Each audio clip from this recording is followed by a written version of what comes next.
Bienvenue, mesdames, messieurs. Paralysie du secteur de la justice, le bras de fer pouvoir exécutif et pouvoir judiciaire se poursuit, ne laissant se profiler à l'horizon rien de concret. Chaque camp reste campé sur sa position. Du côté des hommes en toge, la grève pour protester contre la suppression du droit de grève reste toujours d'actualité. En face, le garde des Sceaux, pour le compte de l'exécutif, continue, lui, d'y opposer sa note circulaire portant réquisition des hommes de droit, même si celle-ci est traitée par tous d'illégale. En attendant l'arbitrage très prochain de la Cour constitutionnelle, les deux parties se regardent en chien de faïence. Pendant ce temps, le justiciable continue de broyer du noir. Réquisition pour assurer la continuité du service de justice, un abus de trop ou un abus à raison. Mesdames, Messieurs, c'est la grosse interrogation à valeur de thème au menu de votre émission débat du jour. Pour en débattre, un homme de droit, un analyste politique. Mais avant de les découvrir, la revue de presse.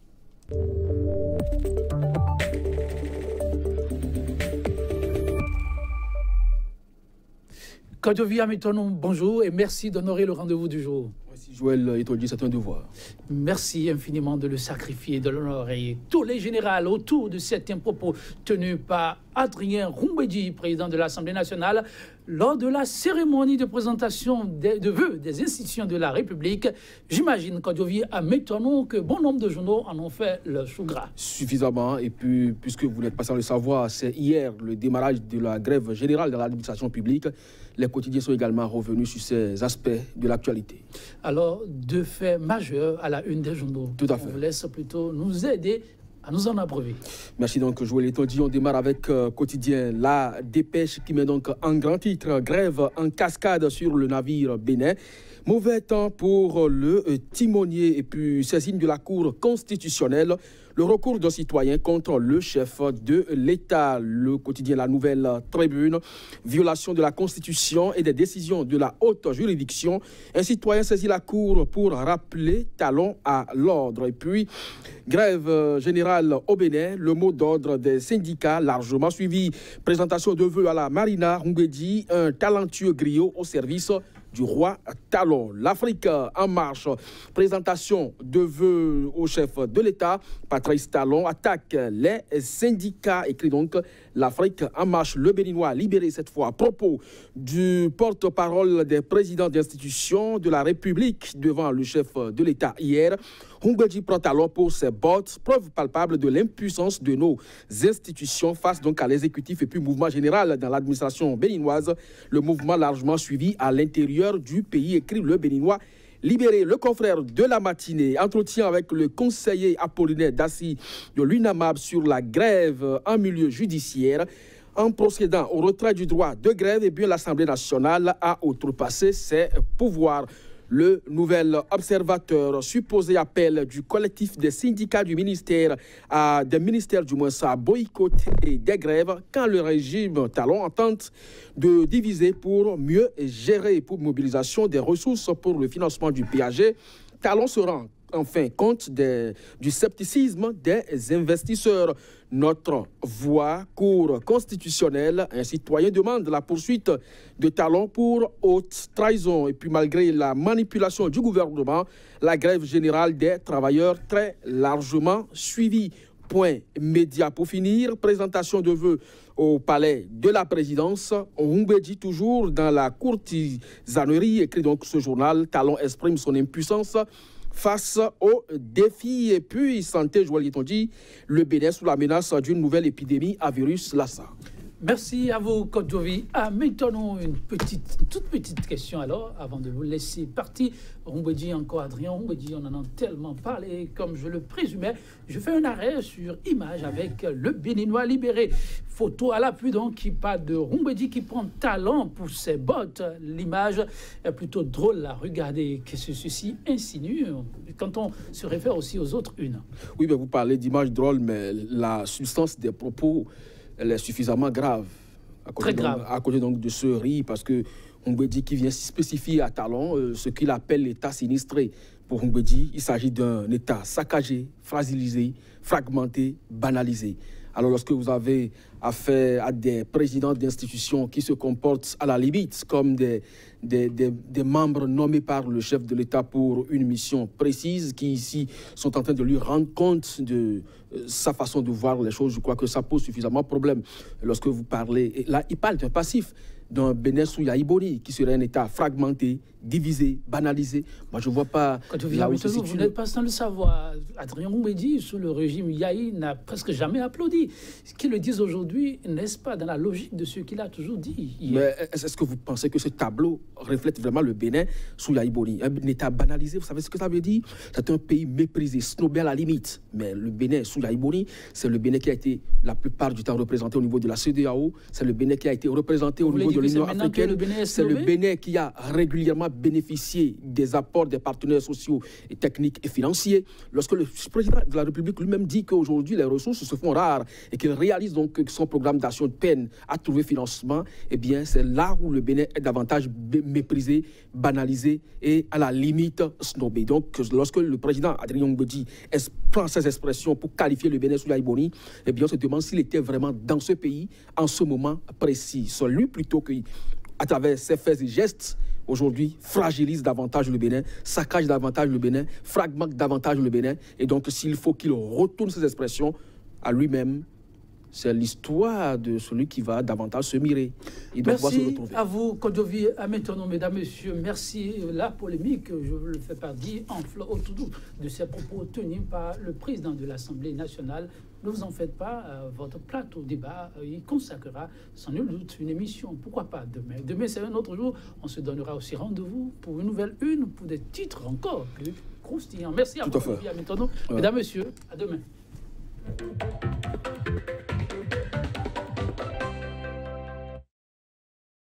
Mesdames, Messieurs, paralysie du secteur de la justice, le bras de fer, pouvoir exécutif et pouvoir judiciaire se poursuit, ne laissant se profiler à l'horizon rien de concret. Chaque camp reste campé sur sa position. Du côté des hommes en toge, la grève pour protester contre la suppression de droits de grève reste toujours d'actualité. En face, le garde des Sceaux, pour le compte de l'exécutif, continue, lui, d'y opposer sa note circulaire portant réquisition des hommes de droit, même si celle-ci est traitée par tous d'illégale. En attendant l'arbitrage très prochain de la Cour constitutionnelle, les deux parties se regardent en chien de faïence. Pendant ce temps, le justiciable continue de broyer du noir. Réquisition pour assurer la continuité du service de justice, un abus de trop ou un abus à raison. Mesdames, Messieurs, c'est la grosse interrogation à valeur de thème au menu de votre émission Débat du jour. Pour en débattre, un homme de droit et un analyste politique. À ma gauche, Maître Paul Kato-Atita. Homme de droit, il est avocat au barreau de Cotonou, au Bénin. Maître Paul Kato-Atita, bonjour. Bonjour. Comment allez-vous? Ça va, je me porte à merveille. Heureux de l'apprendre. En face de vous, pour l'instant débat, il a non, Constantin Amoussou. Il est analyste politique. Constantin Amoussou, bonjour. Bonjour Joël. Merci. Bonjour chers téléspectateurs. Bonjour maître. C'est la première fois que nous partageons un plateau ensemble et je voudrais d'entrée vous dire toute mon admiration. Et je crois que nous ferons une bonne campagne. En tout cas, sachez-le, le miracle de la rencontre, c'est aussi cela, l'autre pan de l'émission 100% Bénin. Et c'est toujours un plaisir de nous rendre compte qu'on arrive à le réaliser. Grève au niveau de la fonction publique, la paralysie est certes générale, mais un peu plus tôt, il en est qui ont donné de la voix. Il s'agit des hommes de la justice, une grève qui, chaque jour, prend de l'ampleur de 112 heures. Désormais, la paralysie est passée à tous les jours ouvrables, pas que les magistrats. Le constat est aussi au niveau des greffiers. Avant d'entrer amplement dans le vif du sujet, je me retourne vers l'homme de droit qui est au cœur de ce mouvement de débrayage, juste comme acteur, mais pas actif au sein d'un syndicat. Maître Paul Kato-Atita, oui, vous n'appartenez à aucun syndicat, mais comment l'homme de droit vit-il cet instant? Bon, nous sommes habitués à ça. Et personnellement, ça ne me paraît pas surprenant. Et ce n'est pas la première fois qu'il y a de grève à la justice. C'est déjà rentré dans nos quotidiens. C'est déjà rentré dans vos quotidiens. Oui, avec vos justiciables, comment ça se gère?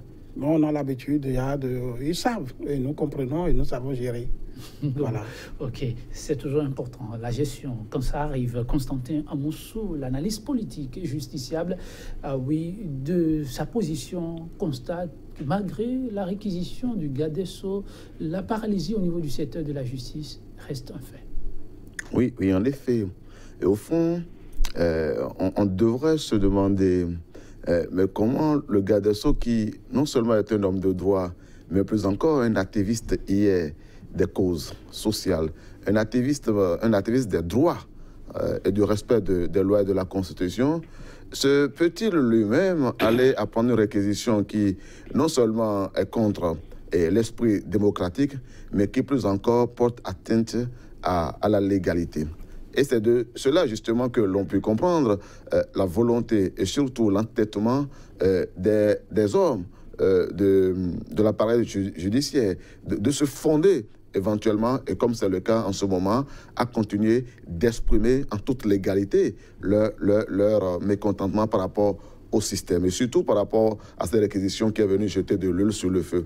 Parce que, voyez-vous, le garde des Sceaux, qui est un ministre de la République, qui a de si excellentes relations avec le pouvoir législatif, qu'il a dû dire lui-même à quelques occasions qu'il n'a aucune crainte en ce qui concerne le Parlement, aurait dû simplement avoir la réflexion et peut-être même la patience d'introduire en procédure d'urgence, comme il en est l'espère, une loi sur la modification ou une loi modificative de la loi sur l'exercice du droit de grève, la loi de 2001-2002, parce que ce faisant, il aurait pu introduire peut-être en ce moment-là et rendre légale sa réquisition le corps de la justice comme les secteurs essentiels déterminés au sein de la loi. Or, et c'est de cela justement que nous indignons et que peut-être nous nous surprenons de savoir que la loi met très clairement, son article 14, à citer de façon limitative, alors de façon limitative, les secteurs qui sont considérés comme essentiels et dans lesquels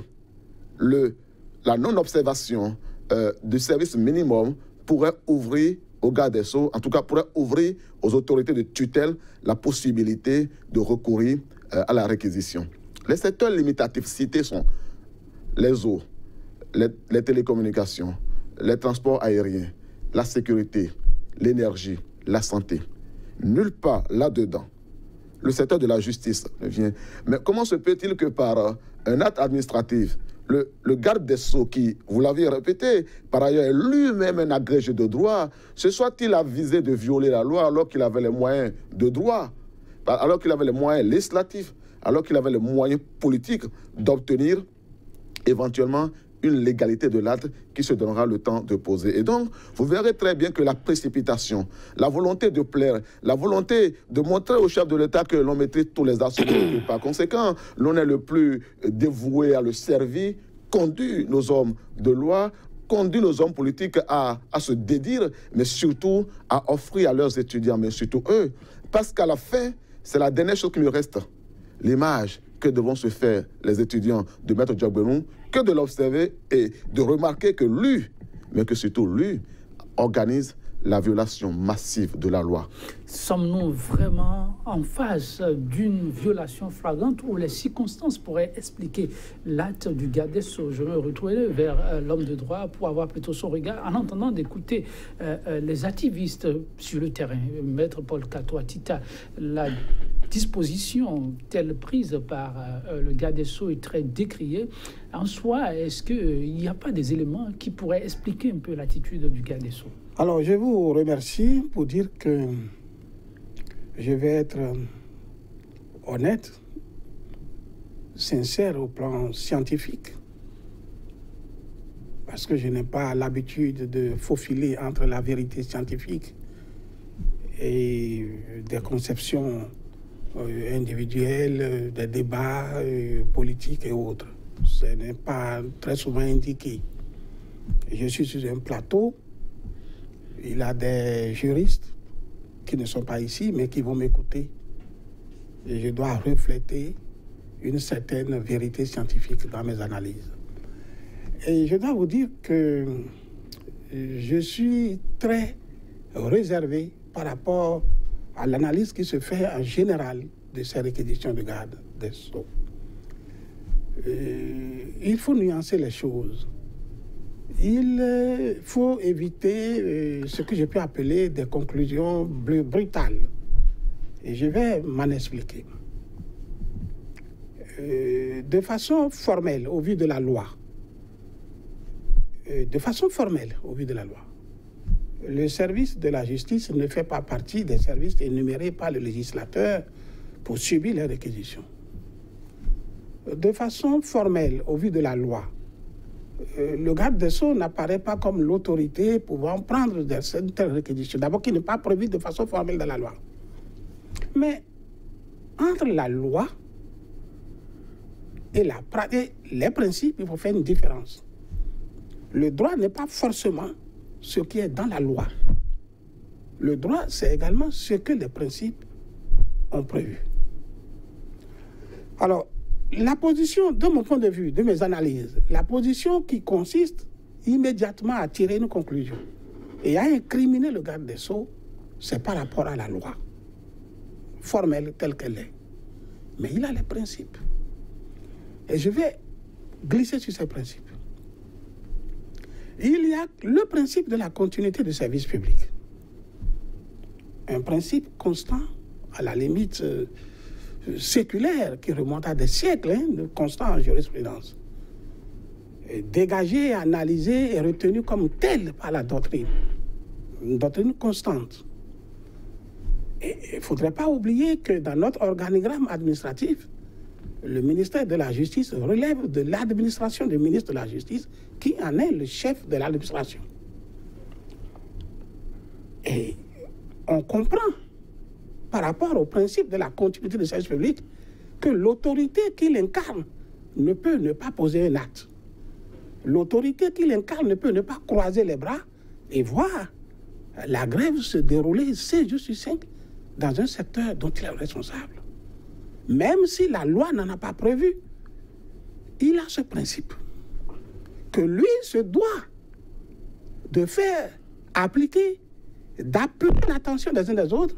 Oui, la loi vous a mis de façon formelle à l'écart, mais il a le principe. J'ai dit tout à l'heure le principe de la continuité du service public. En dehors de ce principe, il a un autre principe. Et lequel? De sa position, même s'il n'en avait pas la qualité, sa position du ministre de tutelle, face à une situation de cela, il y a ce qui est prévu également en droit, la gestion de faits. Je n'ai pas la qualité, je ne suis même pas concerné, mais je vois une situation qui me paraît anormale et j'ai la possibilité d'intervenir, d'être actif, de faire quelque chose, la gestion de faits. C'est deux principes qui sont constants en droit administratif. Alors, donc, il faudrait, de mon point de vue, en tant que, de point de vue juridique, nuancer la conclusion que le garde des Sceaux se trouve en dehors du droit. Il se trouve certainement en dehors de la loi, mais il ne se retrouve pas en dehors du droit. Il peut, et voilà, il a la nuance. Il peut se faire respecter immédiatement dans le cadre de la loi, mais par contre, dans le cadre des principes, il ne peut se faire respecter que par une décision de justice qui rend ces principes exécutoires. Alors, donc, vous comprenez que lorsqu'il prend ces réquisitions, ces actes, sans les prendre, il ne peut pas recourir à un juge pour dire « j'ai fait ce qu'il fallait faire et je n'ai pas été respecté, je n'ai pas été suivi ». J'ai lu dans les WhatsApp partout que finalement, il s'est référé à la Cour constitutionnelle. Sans ce préalable, il ne pouvait pas le faire. Mais encore que, de mon point de vue de juriste et observant de loin, si les choses marchaient bien, ce n'était pas la Cour constitutionnelle qui allait se référer, il se serait référé à un juge administratif. Mais voilà que tout l'appareil judiciaire est bloqué et paralysé. Il n'a pas de juge administratif, mais il a au moins un juge qui, lui, il est encore opérationnel, c'est le juge constitutionnel. Constantin Moussou, voilà. Le droit et l'esprit de droit qui rivalisent et qui appellent, en tout cas en définitive, à ce que de part et d'autre, on puisse mettre le dos dans son vin. Oui, non, moi j'aime bien que les débats se mènent sur l'esprit de la loi ou du droit, parce que c'est encore le point, c'est, disons, le marigot dans lequel je me sentirais le plus à l'aise, notamment pour parler de la question de la grève et du retrait du droit de grève de façon générale. Mais avant ça, et avant de m'étendre sur l'esprit que j'aime bien du droit et l'esprit de la loi, sur, disons, le développement de Maître Katoa Tita, je voudrais bien observer qu'il est d'accord avec moi que, agissant comme il fait, le garde des Sceaux viole la loi. Je voudrais qu'il soit pris acte de ça. C'est très important de savoir que tout le monde est d'accord, y compris Maître Katoa Tita, qu'il viole la loi. Mais on dit juste après cela que peut-être viole-t-il la loi pour l'utilité publique. Et la question et la notion d'utilité publique, évidemment, en droit, de façon générale, en droit administratif en particulier, revêt une importance capitale. Mais après cela, il faut observer le contexte.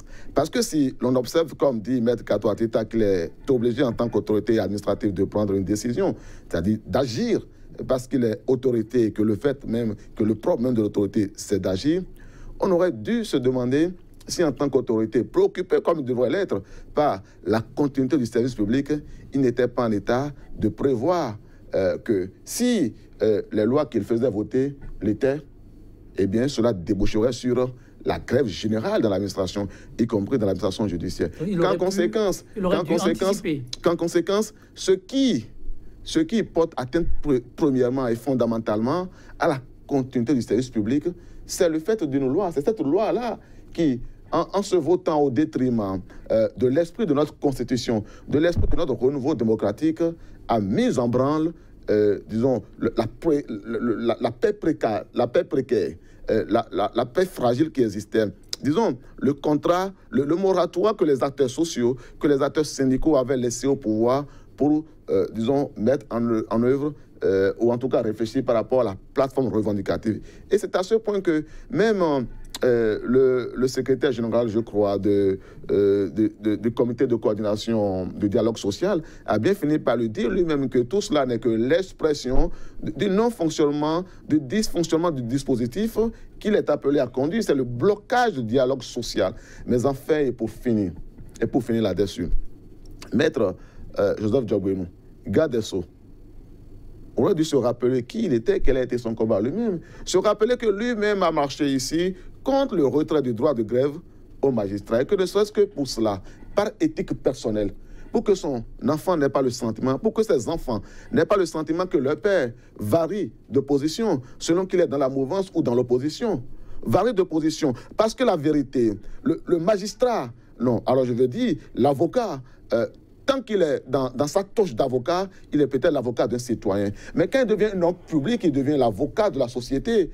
Que, agissant comme il agit, il offre à s'interroger sur sa moralité publique et surtout, parce que j'aime bien à penser que Maître Djogbenou aurait bien voulu que ses enfants soient brillants. Je veux bien espérer qu'il a des enfants assez brillants. Mais je devrais penser qu'il devrait encore préférer, en plus d'être brillant, d'avoir des enfants qui sont intègres, qui sont honnêtes. Alors lui, leur reflète cet exemple quand il a défendu une chose hier avec toute la férocité, avec les arguments de droit, les arguments sociaux, et qu'aujourd'hui, non seulement il défend le contraire, mais qu'il est même l'instigateur et le commettant du contraire. Voilà l'ensemble de ces éléments qui peuvent nous interpeller. Et voilà pourquoi, non seulement on peut observer, désigner, indexer, on peut dénoncer la violation de la loi, mais qu'on peut encore plus que cela dénoncer l'attitude du garde des Sceaux en relation avec son histoire, ses positions antérieures et sa posture actuelle. Maître Paul Katoa Tita, oui, on en est arrivé à ce blocage. Je viens. Je ne suis pas d'avis, je l'ai dit tout à l'heure, que l'on puisse dire de façon aussi péremptoire qu'il y a violation de la loi. Je parle en scientifique, un homme de conviction. Je le répète, la loi n'a pas prévu expressément ce corps. Et là, aucune loi... Et là-dessus, c'est quoi d'abord votre appréciation? Votre vis-à-vis dit, la loi ne l'a pas prévu. Je viens, c'est là où je voulais en arriver, vous avez interrompu. Dans les sources de droit... Aucune loi ne prévoit jamais toutes les situations possibles. Jamais, vous ne verrez jamais. Il y a des situations exprès que le législateur omet même de mentionner. Parce qu'il ne juge pas utile de les mentionner. Parce que peut-être il est rassuré que cette situation relève de l'ordinaire et sont réglés par d'autres textes ou par d'autres principes, des principes déjà solidement acquis dans les mœurs judiciaires. Et c'est pourquoi tout à l'heure je parlais de service, de continuité du service public, etc. Alors, donc, je parle en scientifique. C'est trop hâtif de dire qu'il viole la loi. Voilà. Mais je préfère... Non, je viens. Oui, une loi qui n'est pas respectée. Je ne peux pas dire, il ne faut pas dire. Moi, je parle en juriste d'abord ici. Je vais en revenir sur les problèmes de grève. Non, pas encore la grève, mais une loi qui n'est pas... Maître Paul Katoatita, répondez à nos téléspectateurs, une loi qui n'est pas respectée. Respectée par qui? Par qui? Bon, le garde des Sceaux, dans le cas d'espèce. Ah non, c'est ce que je conteste. C'est ce que je vous conteste. Donc, il l'a respecté. Non. Il en a fait quoi? Attendez. La loi, je vous ai dit tout à l'heure, il y a la loi et l'esprit et les principes de droit. La loi, ce que je vous dis, c'est très important. Ce n'est pas dissocié. Non. Ce n'est pas dissocié, les deux sont liés. Il y a la loi et les principes de droit. C'est deux choses à dissocier. Ah bon. Mais ici... Et par rapport à la loi, vous dites quoi? Vous ne pouvez pas cadrer son action uniquement dans le cadre de la loi. Vous donnerez une mauvaise éducation scientifique à nos jeunes. C'est ce que j'explique. Vous savez, quand c'est quelque chose. En 2014, j'étais seul contre tout le monde. Par rapport à quel point? Ah oui, la question de grève de magistrats. Et je vais revenir dessus tout à l'heure parce qu'il parle du garde des Sceaux. Il était contre moi en 2014. Il faut bien le savoir. Donc je sais de quoi je parle. Mais là, ce que je voudrais dire, et je le dis maintenant, je dis la loi, elle n'a pas prévu. Nous sommes d'avis formellement, expressément non. Mais d'un autre côté, nous avons des principes. Parler de violation, c'est ça, je dis, il faut mettre ça réservé. Ces comportements actuels sur les réquisitions, il faut retrouver leur source dans les principes. Il faut retrouver leur source dans les principes. Mais je dis, il y a une nuance. La loi, il ne peut s'en prévaloir. Il ne peut pas s'en prévaloir parce que d'une façon formelle, ce corps n'est pas énuméré dans la loi. Mais ce corps, de façon péremptoire. Mais ce corps peut se retrouver dans les principes. Et sur ces principes-là, ce n'est pas à lui, ce n'est qu'à un juge de le trancher.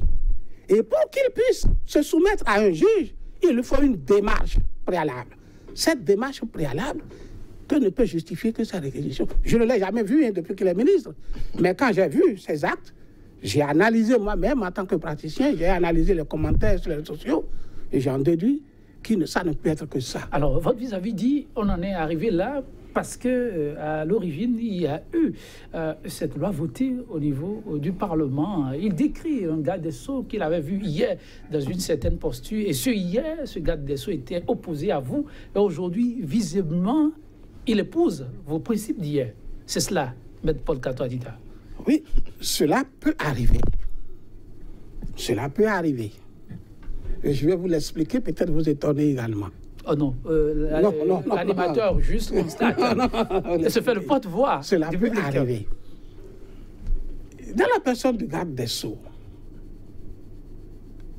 si vous ne voyez pas la doublure qu'il incarne, vous ne pouvez pas comprendre certaines choses. Mais c'est le juriste, mais c'est également l'homme politique. C'est le juriste et c'est l'homme politique. Alors, donc cette décision, il faut y voir deux lectures. Deux lectures. Du technicien et de l'acteur politique. Si vous laissez de côté sa qualité d'acteur politique, vous ne pouvez que tirer toutes les conclusions que nous tirons sur le WhatsApp, partout, à savoir l'intellectuel incompétent, l'intellectuel ceci, le faux agrégé, tout ça. Vous allez tirer ça. Parce que là, vous avez laissé de côté sa qualité d'homme politique. Je vais vous faire une confidence. J'ai été proche d'un chef de l'État en tant que moi-même juriste et avocat personnel de ce chef de l'État. C'est une confidence. Est-ce que on ne parle pas du même chef là? Voilà. Et je peux vous dire que le mariage entre la technicité juridique, la science juridique et les actes politiques et la volonté politique, c'est toujours un mariage difficile. Alors, quand vous ne situez pas ces deux aspects-là, vous ne pouvez pas vous retrouver. Peut-être que le garde des Sceaux donne plus de primeur à sa qualité d'homme politique qu'à sa qualité d'homme scientifique. C'est possible. Mais des conclusions hâtives sur incompétence, et ci ou ça, je ne suis pas d'avis. Oui, Constantin Amoussou. Merci. Bon, à aucun moment, moi, je n'ai relevé une certaine incompétence du garde des Sceaux.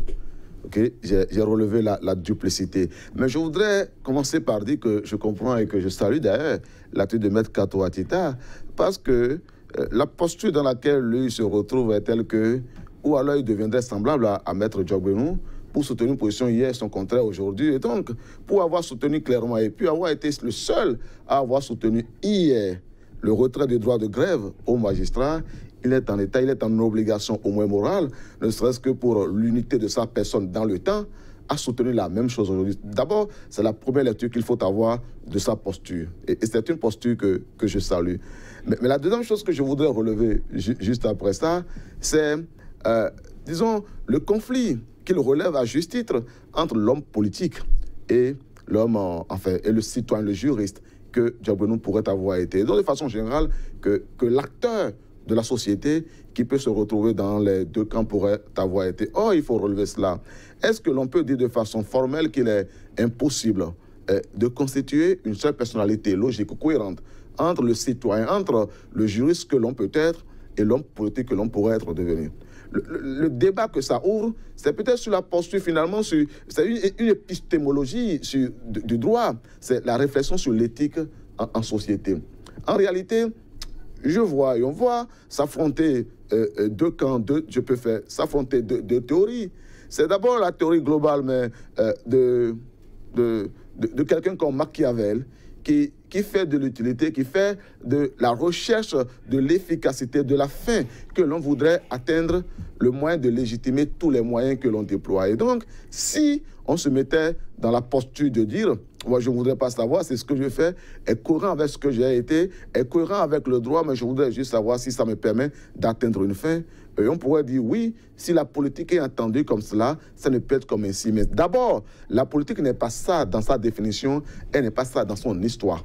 Elle n'est pas ça dans sa définition parce que d'abord, elle n'est pas principe et par définition la gestion de la cité, c'est-à-dire la gestion des intérêts de la communauté. Cela oblige le citoyen, l'acteur à s'oublier et à se rappeler en toutes circonstances que se définissant, devenant le procureur de l'intérêt public, il se trouve obligé, lui, d'agir à chaque moment en restant en conformité avec ses convictions et surtout avec l'intérêt général. C'est pour cela que la philosophie morale, celle développée durablement et qui lui a valu le poison et la mort à Socrate, a insisté sur l'unité qui doit exister entre le discours qui est prêché et l'acte qui est posé. C'est pour cela que Socrate a été prêt, jusqu'au sacrifice suprême, à accepter de se faire administrer le poison pour mourir s'il faut mourir. Et il est mort pour défendre ses convictions jusqu'au bout. C'est pour cela que Socrate, devant les juges, a répété jusqu'au bout les convictions formelles uniques qu'il a défendues toute sa vie durant. C'est pour cela que lorsque son ami est venu lui proposer de s'évader de prison, Socrate lui a encore rappelé que la mort ne peut pas être le moyen de renoncer à ses convictions personnelles. Qu'en politique, qu'en prison, que dans toutes les circonstances, un homme doit être unique.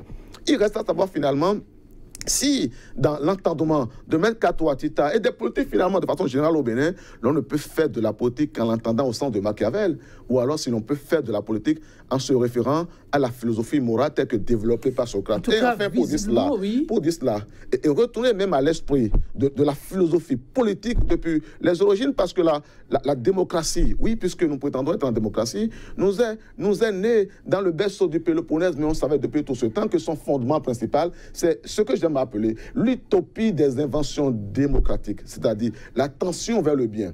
C'est l'ensemble des efforts, c'est l'orientation de tous les efforts vers le bien, vers le sublime. Si la politique n'est pas cela, si la démocratie n'est pas cela, parce qu'elle l'est principalement en rappelant que le citoyen peut être porté par la tendance à développer et à défendre ses propres intérêts. Mais l'utopie, c'est-à-dire la tension axiologique, oblige l'acteur public qu'il devient à se rappeler qu'il est d'abord là, non pas pour lui, mais pour la communauté, et donc a agi d'abord en se demandant si ce que je fais est conforme aux convictions que j'ai exprimées, est conforme à l'intérêt de la communauté. Deux idéaux de grandes écoles qui semblent s'affronter à travers ce problème ainsi posé. Maître Paul Kato Atita, le garde des Sceaux qui incontestablement est un homme politique, mais aussi un technicien du droit. Aujourd'hui, est-ce possible de lui demander d'aller, comme à l'école du Socrate, ou d'être l'incarnation des idéaux défendus par Machiavel? Je vous dis quelque chose. Oui. Ce n'est pas possible. Qu'est-ce qui n'est pas possible? Il n'a qu'une seule alternative qui s'offre à lui. Laquelle? Rester et poursuivre son engagement politique auprès du chef de l'État ou quitter le gouvernement. Oui, mais il n'a pas de solution intermédiaire. Je vous ai dit que l'expérience qu'il vit aujourd'hui, je l'ai connue sur des années avant lui. Même si je n'ai pas été officiellement dans un organigramme.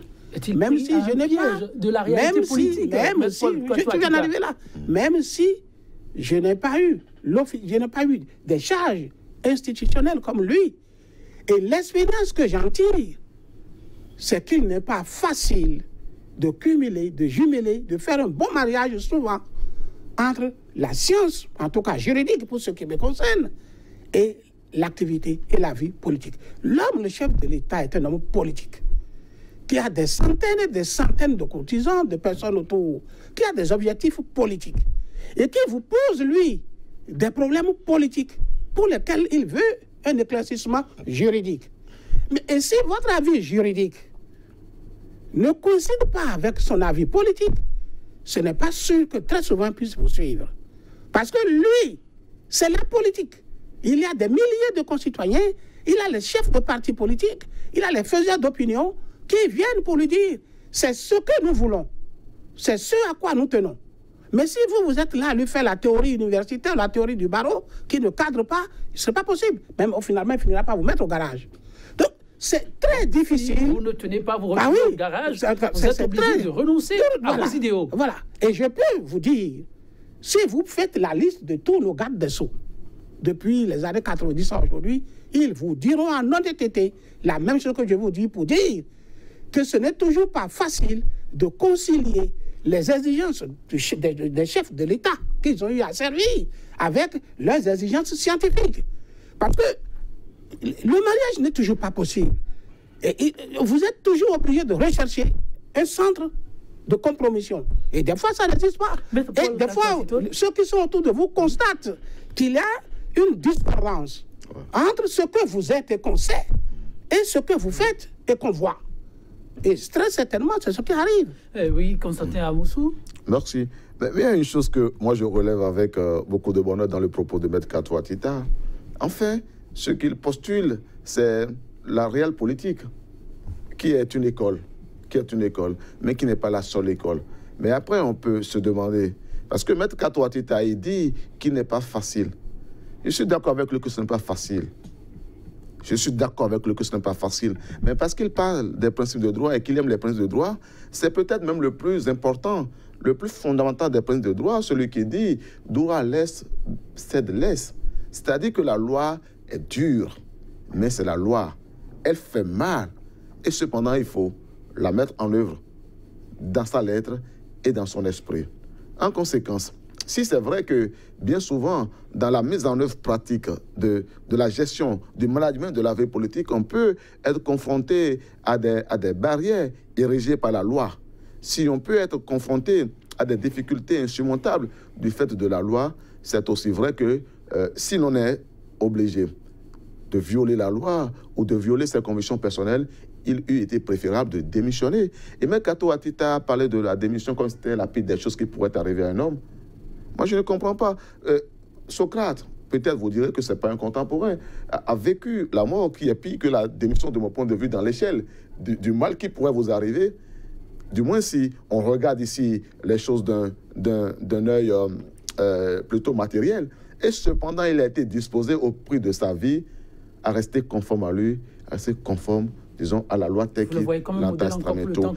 Mais voilà, c'est ce que moi je vois, c'est comme ça que j'entends. Peut-être suis-je le dernier rêveur de la République, mais enfin, je peux d'autant faire ce procès à Maître Diop que hier, il nous a donné le sentiment, lui, d'être ce rêveur-là, donc d'appartenir à cette école-là. Je peux lui opposer ça. Je peux peut-être ne pas opposer ça à Maître Kato Atita, parce que je l'ai vu dans ses positions hier, aux côtés du président, l'ex-président de la République, Boni Yahi, et j'ai été souvent en désaccord avec les positions qu'il a défendues, les positions peut-être de la réelle politique qu'il a défendues, et au nom desquelles, et pas cohérence avec lesquelles, il prend la posture qu'il a encore aujourd'hui.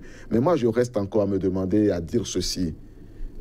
Récemment ici, dans notre pays, on a vu un jeune qui n'est ministre de rien, mais qui a une responsabilité administrative importante, de nomination, mais qui a été capable de dire, pour des raisons de convenance personnelle, je démissionne.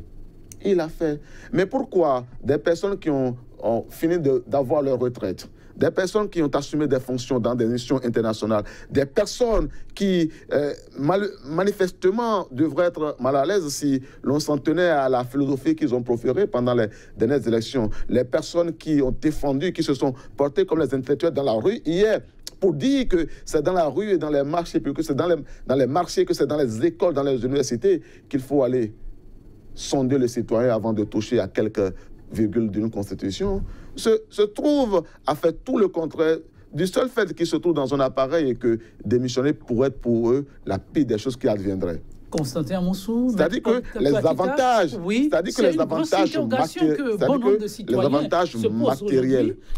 matériels qui sont substantiels à la fonction politique qu'ils occupent, leur sont plus importants que le respect de leurs convictions. L'éthique en politique, c'est la grosse préoccupation. Mesdames, Messieurs, nous apprécierons en second manche cette question. Est-ce possible aujourd'hui de lier l'éthique à la politique? C'est tout le mal dont souffrent bon nombre de sociétés africaines. Le cas n'est pas que typiquement béninois. En tout cas, pour ce qui nous réunit, la question de la grève au niveau de la maison de justice, les acteurs de la justice demandent expressément à ce qu'on n'essaie pas de lier les faits. Ils ne sont pas acteurs politiques, ils entendent rester rien que des techniciens et voudraient que le garde des Sceaux observe leur situation sous cet angle. Est-ce possible? Maître Paul Kato Atita aura la parole tout à l'heure pour nous donner des éléments d'appréciation plus probants. Constantin Amonsou aussi.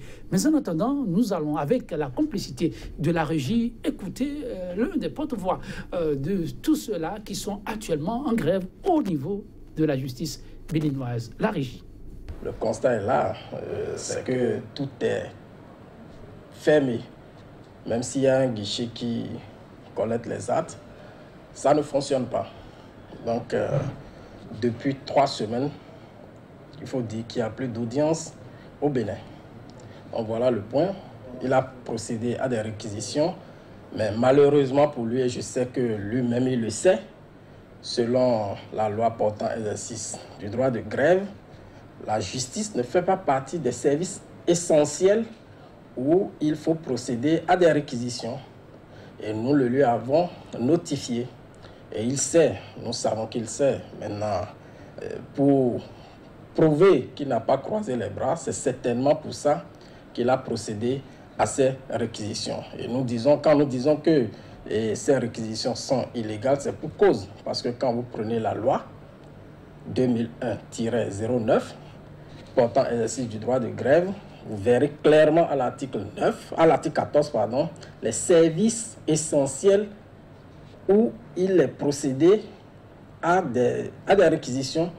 Il a semblé, dans son arrêté qui a procédé aux réquisitions, il a tiré pour arrimer la justice à la sécurité.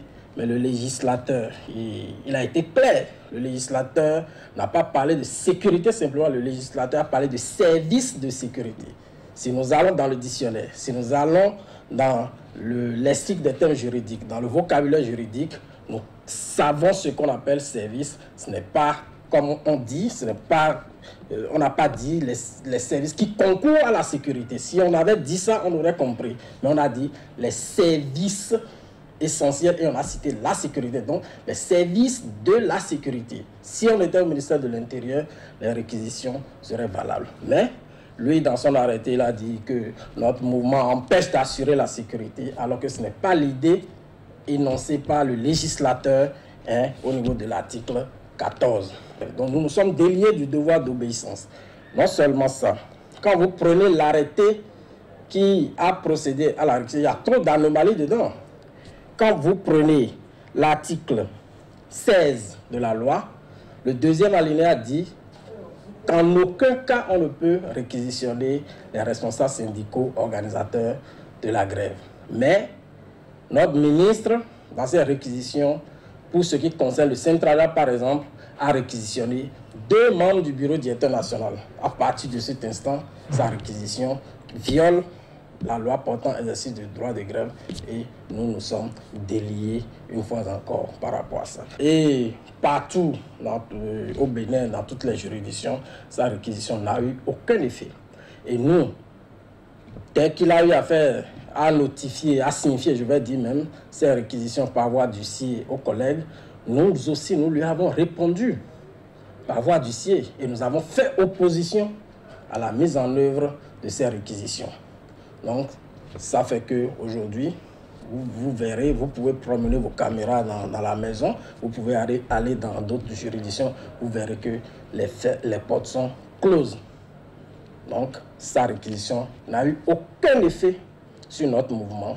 Le mouvement est suivi à 100%. Ce que vous allez voir au poste, ici à Cotonou, vous verrez, il y a deux personnes ou 3 qui sont du SYNAP Justice, qui sont là.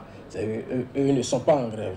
Donc, tous ceux qui sont militants des syndicats en grève observent la grève. On doit comprendre que depuis le 2 janvier, votre secteur, le secteur qu'on vous a confié est en grève et depuis là, on n'a pas daigné appeler les partenaires sociaux. Ça veut dire qu'on est dans le jusqu'au-boutisme.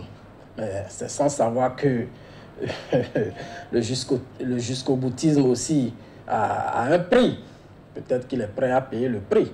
Donc, nous estimons que si le mouvement doit prendre fin, il revient à l'autorité de ramener la balle à terre. Il ne sert à rien de procéder par des actes d'intimidation, des actes de représailles, pensant que ça va décourager les partenaires sociaux et les militants. Là où nous sommes, on ne peut pas sacrifier la tête pour conserver les cheveux. On ne peut pas sacrifier la tête pour conserver les cheveux. Propos de Corneille Afoukou, greffier, membre du Centrajab en grève. Maître Paul Katoatita. Oui. Une première réaction. Je vais relever que ce que je viens de suivre me renforce tout à l'heure dans ce que j'ai tout le temps développé, qu'au regard de la loi, le garde des Sceaux n'aurait pas pu prendre des réquisitions. Mais au regard des principes, il peut agir tout en sachant qu'il ne peut pas d'autorité imposer ces actes-là aux grévistes, puisque se fondant sur des principes. Lesquels principes ne peuvent être rendus exécutoires que par une décision d'un juge. Tandis que tel n'est pas le cas pour la loi, il pouvait rendre la loi exécutoire d'autorité. Ça, il faudrait que ce soit clair. La deuxième chose, je l'ai répété, je l'ai martelé plusieurs fois, c'est une... Je ne suis pas totalement partisan de ceux qui pensent à l'incompétence et du garde des Sceaux, à l'homme agrégé qui prend des initiatives pas très conformes à la loi, au principe, mais je dis, il est également un acteur politique. Et si on laisse de côté ce volet politique, on ne peut que faire que des appréciations erronées sur sa personne. Oui, Constantin Amoussou, votre première réaction? Ah oui, je pense que moi je suis entièrement conforté par les propos du représentant du Centrajab.